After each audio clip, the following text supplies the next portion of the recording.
Hi, I'm Sharlene Jorgenson and welcome to Quilting from the Heartland. Today I'm going to show you how to make a Scottie dog quilt.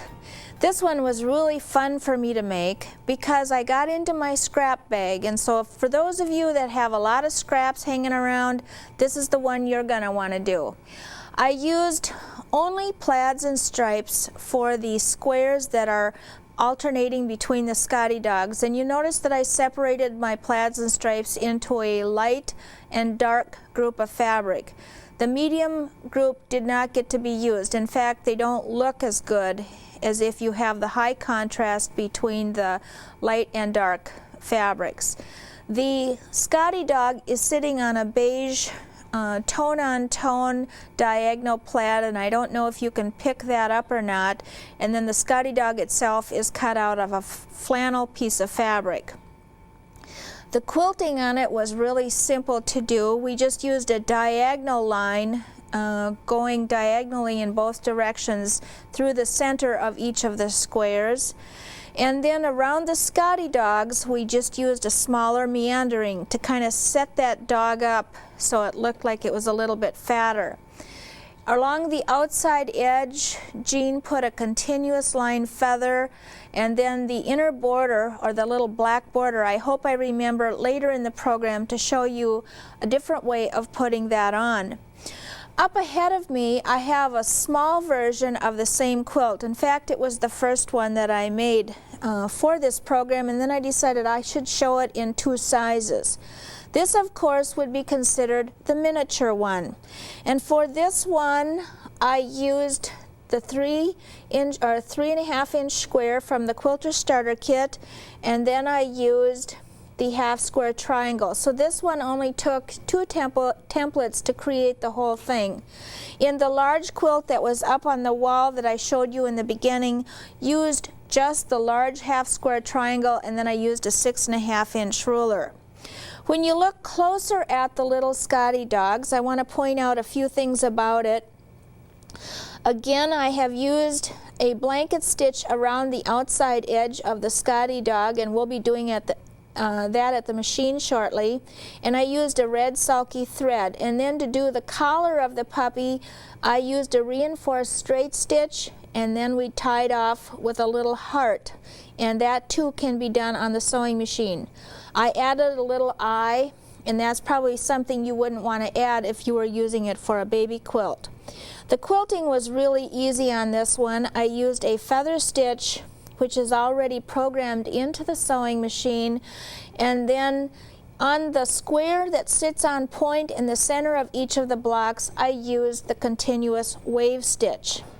And when you look out here in the outside border, you'll see that I have put some puppy paws prints, and that we found. We downloaded it from the Viking website, and that was a perfect touch for the ending of this quilt.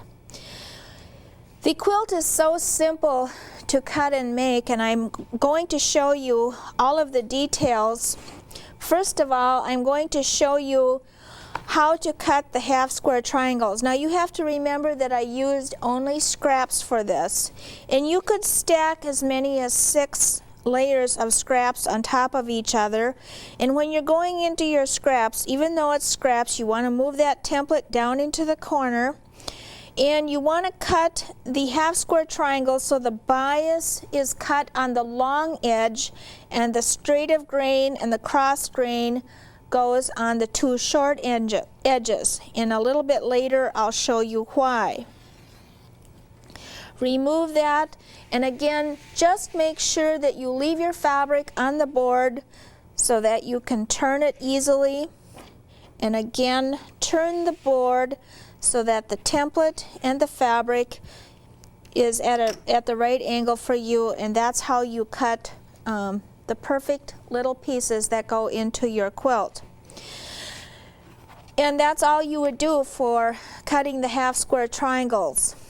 To cut out the Scottie, first of all, a little bit about how I did it. I cut the Scottie dog out of a paper pattern, and we created this pattern on the computer, and we made it, of course, larger for the larger pattern. And to to make it adhere to the black flannel as I'm cutting it out, I will spray the sulky temporary adhesive on the back side of the paper pattern and then place it down on the black flannel. And now it's stuck in place and it's not going to go anywhere. The next thing I'm going to do is show you how I cut this out with a rotary cutter. I will move it up onto a smaller mat,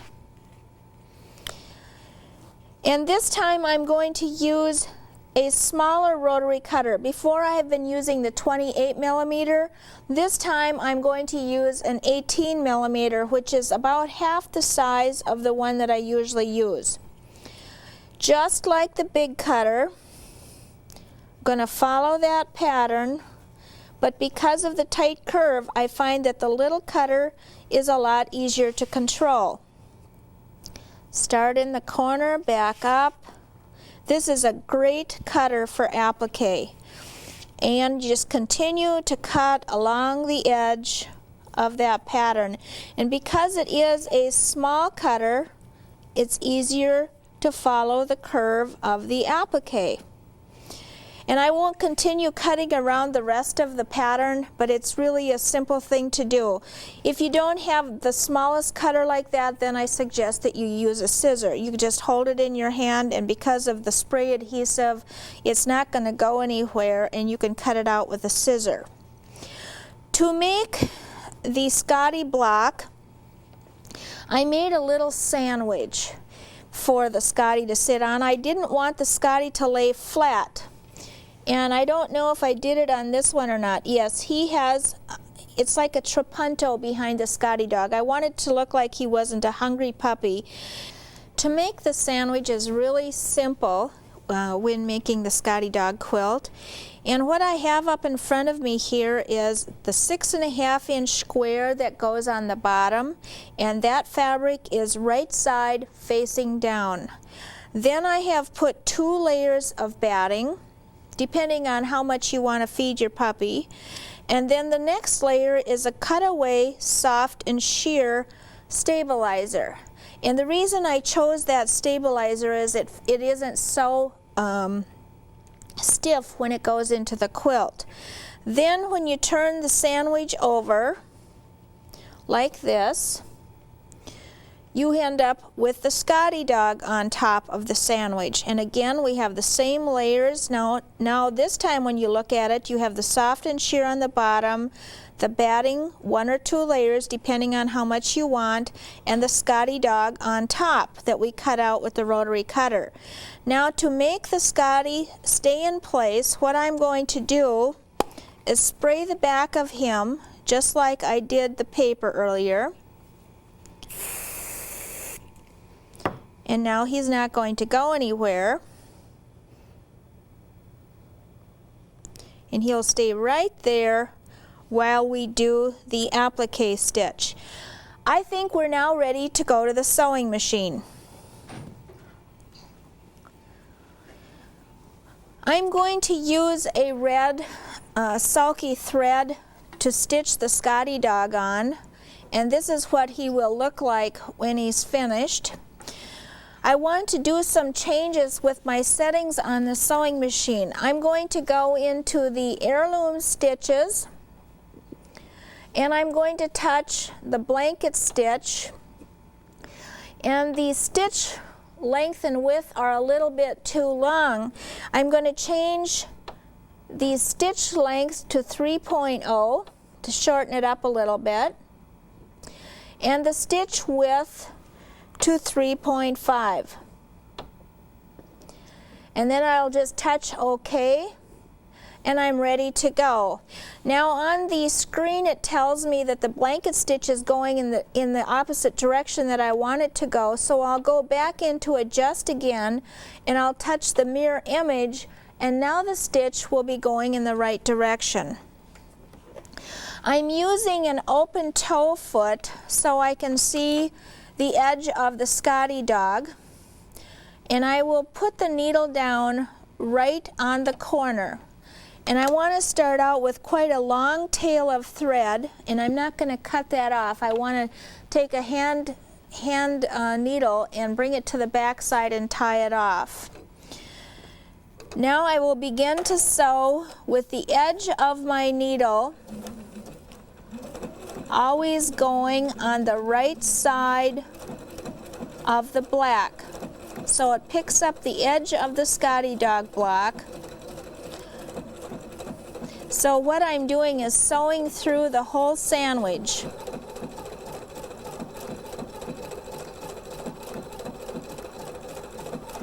And this, I chose this stitch because it is a heavier blanket stitch than one of the others that are on the machine.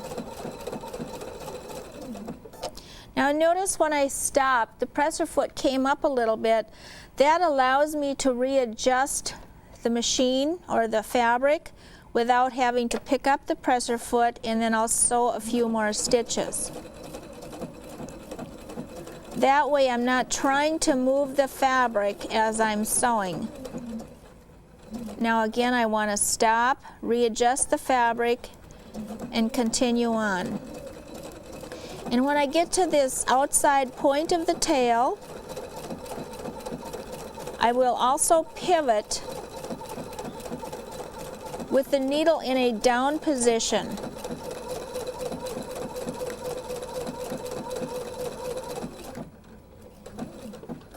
Now we'll pivot just a little bit. This is one feature I would find hard to part with.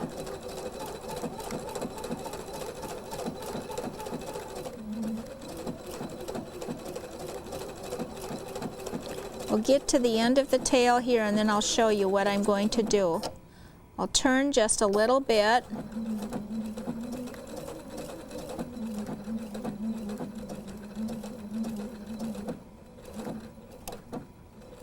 Okay, we'll stop with the needle in the down position. I will pivot.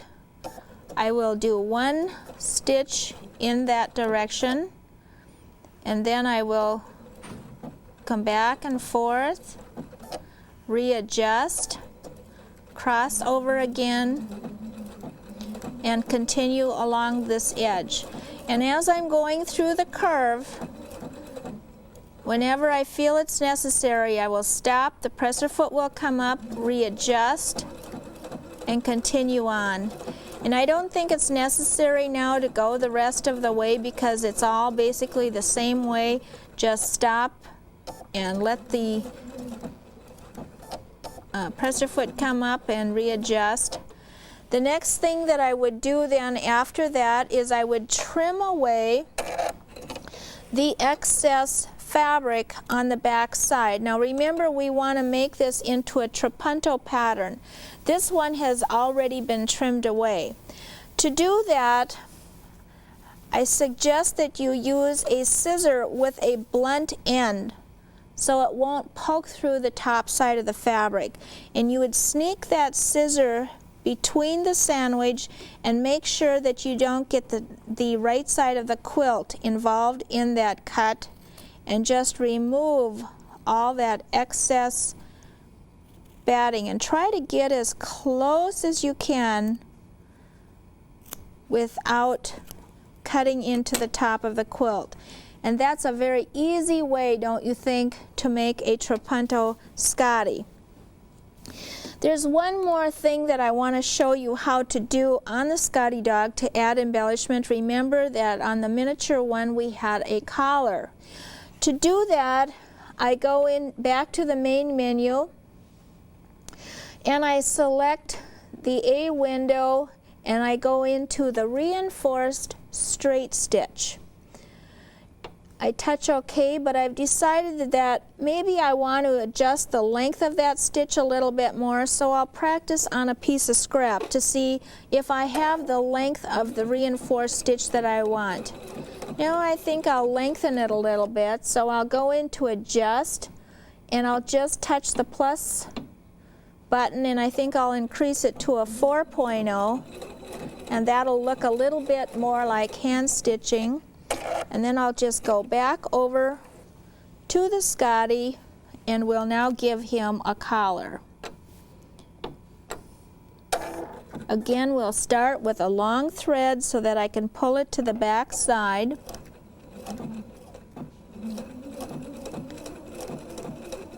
The reinforced straight stitch is a heavier looking stitch, and that's what you would want for the collar. And again, leave a long tail so you can pull it to the back side with a hand needle and thread. That's so that your threads won't ravel out through the laundry process of the quilt. Now if you want to add the little heart, I will go into the children's menu, and there's a little heart in there, and I will touch OK. And again, let's practice that little heart on a scrap piece of fabric first. And after I've made a stitch or two, I will touch the stop button. And after it has made one complete heart, it will stop automatically.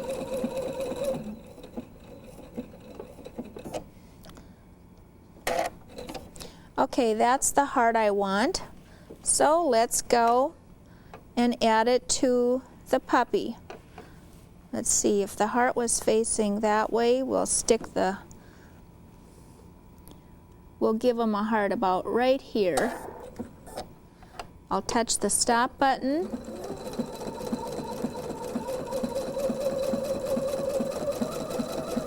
What a fast way to add a neat little touch to the Scottie dog. And now we've added the little heart to the puppy. The next thing I think we should talk about is the half square triangles that go into the quilt. And those are really simple.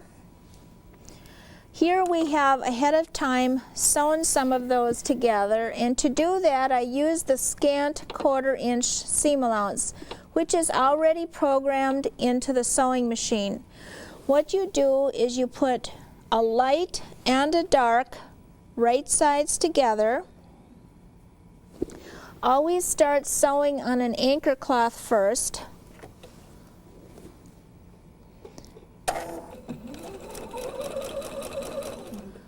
And then again, notice how that presser foot come up so I can slip the ears of those half square triangles underneath. And no pinning is necessary, just take the time to guide the fabric with the stiletto. You don't want the edges to be uneven. If they do get to be uneven for you, I'll show you what you can do to save that piecing so you don't have to rip. But before I show you that, let's take the time to finger press that seam open on a hard surface is always better. If you do it on the ironing board, you'll find that you end up with little wells in your seam line. Then take the time to press it at least on one side with the iron. Now here's the point where you take that sewing test again. Lay that template down on top of that square, and let's see. I could trim off a thread or two over here. For sure we can trim off those ears. Spin the template around, remove the ears, and you would continue making those until you have enough for one block. The next thing that you will do is put these units right side together. And now this time when I pin these units together, you notice that we have the seam coming together at a diagonal. So you have to take an account for that. Insert that pin 1/4 of an inch from each edge. To secure that in place, I put the other pin at the diagonal. I just find that to work so much better for me.